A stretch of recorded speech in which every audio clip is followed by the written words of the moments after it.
side view. This is a back shot. I don't have a lot of back fat. This is the other side. Now, I have had 2 C-sections. My last C-section was 4 years ago. My son weighed 10 pounds. So I was approximately 274 pounds when I went in for delivery. And this is what I was left with. Okay. So, again, because I had 2 C-sections, I was cut pretty much very similar to how I'll be cut when I have my tummy tuck. And as you can see, I don't have any scar there. Okay, so I do have a hernia as well, so I'll be having hernia repair along with the tummy tuck. So wish me luck, guys. Be glad to have all of this stuff go on.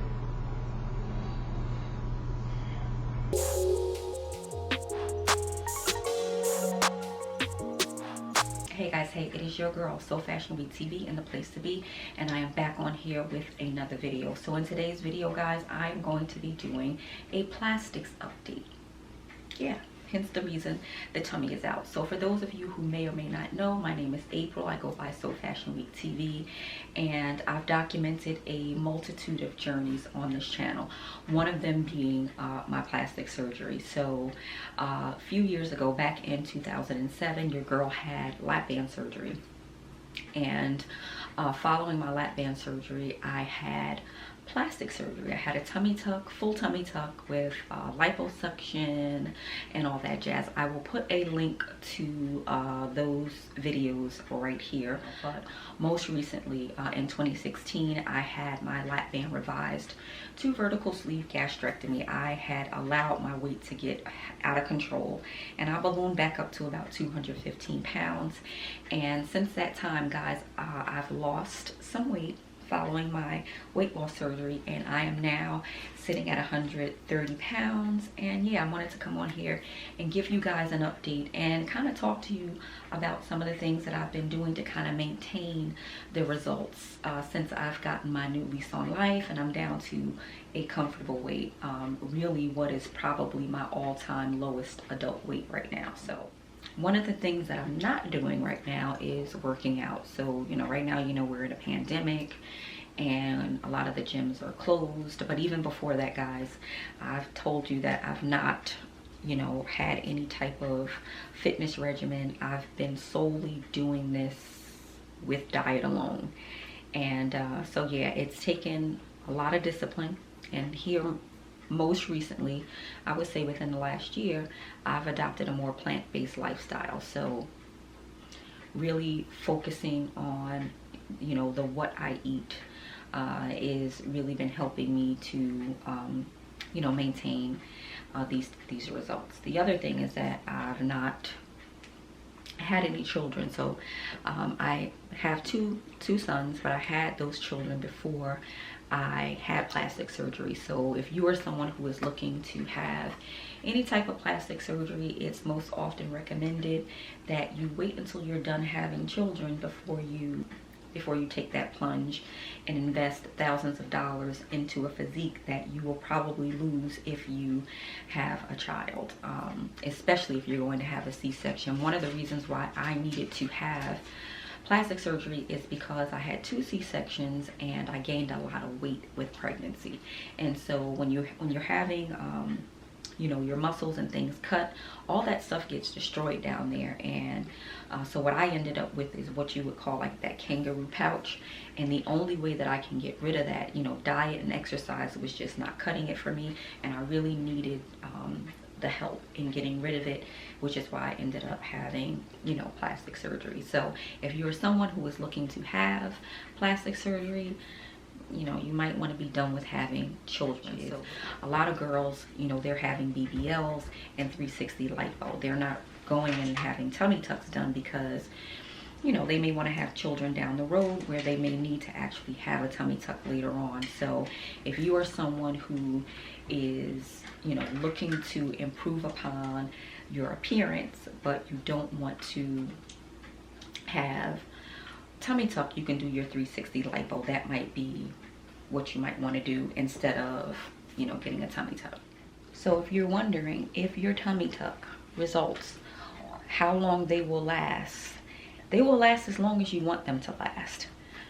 If you desire to maintain the smaller physique, you will maintain it if you want to. It takes a lot of discipline. It really does. I can't even tell you. Listen, I am someone who suffers with, you know, binge eating disorder. I go off on tangents with food. I eat a lot sometimes.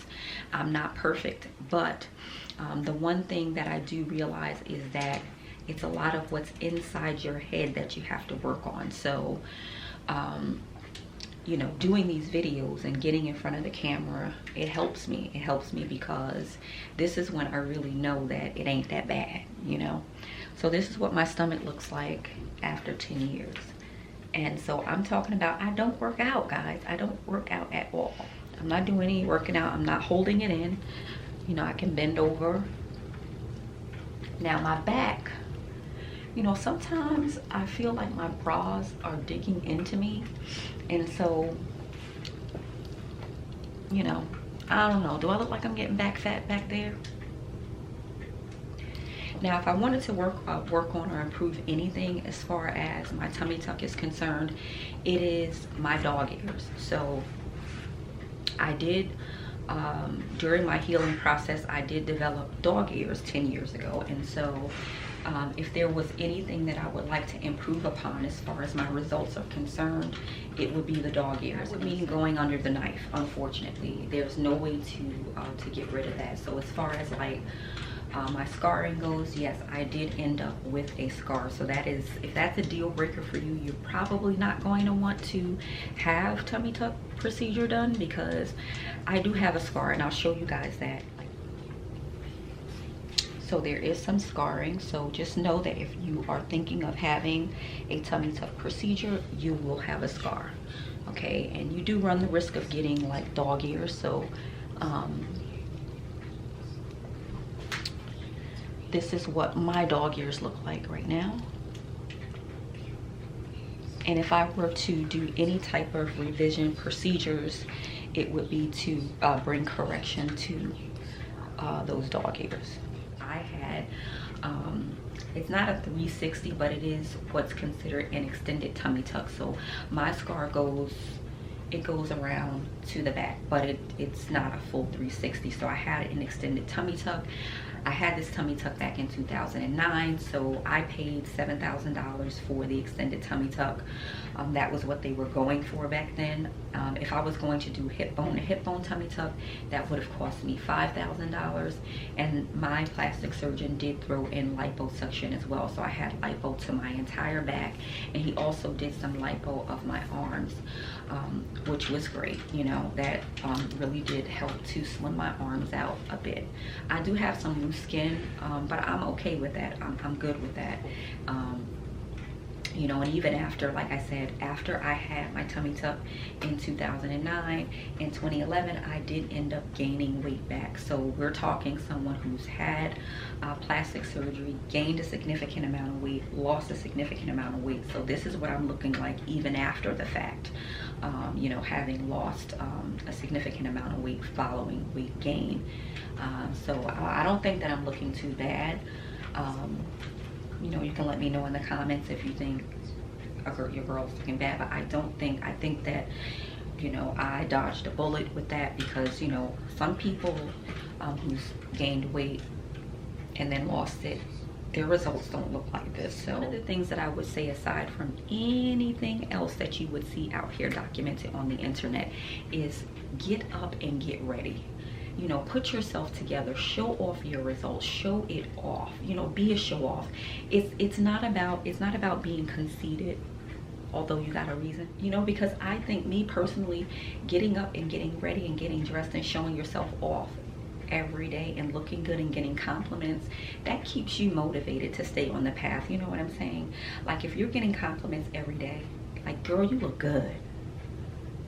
you'll be motivated to get up and do that every day. So get up, get ready, put yourself together, you know, show that body off, get them compliments, and that might keep you going. That keeps you going, you know, about your life, and it keeps you about your business. The business at hand is the body, keeping the body in check. I hear a lot of people saying, oh, you have to work out. You were not motivated to work that body out to get to these results. So you may not be motivated post-surgery to go to the gym and do all of that, but you definitely know that it's majority about the things that you put in your body. So getting on a food regimen or an eating regimen that you can commit to. I watched a documentary called Fat, Sick, and Nearly Dead, and I don't know of anything else that scared me straight more than that documentary. But if you can find an eating regimen that works for you, that keeps you in a caloric deficit, you'll be good. You know, it's not about being on a diet 24/7, because we know that's not realistic, but just getting on an eating regimen that is balanced. But whatever is balanced for you, whatever that means for you, do it. Don't follow what I do or what the next person does. Whatever is balanced for you, whatever you feel that you can be the most successful in doing, do that. Do that. You get what I'm saying? It's not hard. I think that we overthink it, and that's what's hard. The overthinking is what's hard. The other thing, if I can say anything else, is put on real clothes. Now, right now we are in a pandemic and we're not going out very much, but as you can see, guys, I'm wearing a pair of jeans right now. I'm not sitting around in leggings 24/7. I'm not sitting around in sweats 24/7. I do like the comfy, cozy clothes, don't get me wrong, but those clothes are too forgiving. You understand? And so when you're wearing things that are so forgiving, if you are gaining weight, you're not gonna know until it's too late. You get what I'm saying? Especially if you don't weigh yourself, and that's another thing. I weigh myself very frequently because I want to be in the know. I want to know what my body is doing. And, you know, just like there's no way for you to be able to know if you have cancer or you have any type of ailments unless you go and get blood work. There's no way for you to know whether you're doing good or whether you're doing bad in the weight department unless you're standing on a scale. You can't solely rely on your clothing. You can't. You can't. Because by the time those clothes get too tight, it's too late. You've already blown it. You get what I'm saying? So it's always good to be in the know. So get on the scale, check in with yourself very frequently, especially if you're trying to preserve, you know, your investment. You put money into this. You know, it's not just like going on a diet, eating cabbage for 3 weeks. That don't cost nothing. How much is cabbage? Don't cost that much. But if you spend $7,000 toward a surgery, you want to be able to make sure that you're protecting your investment. And so, yeah,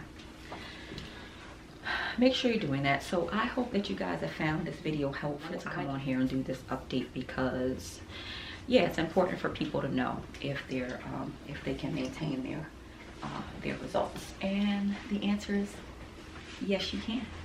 Okay, so I hope that you guys have enjoyed the information contained in this video. If so, be sure to give it a big old thumbs up.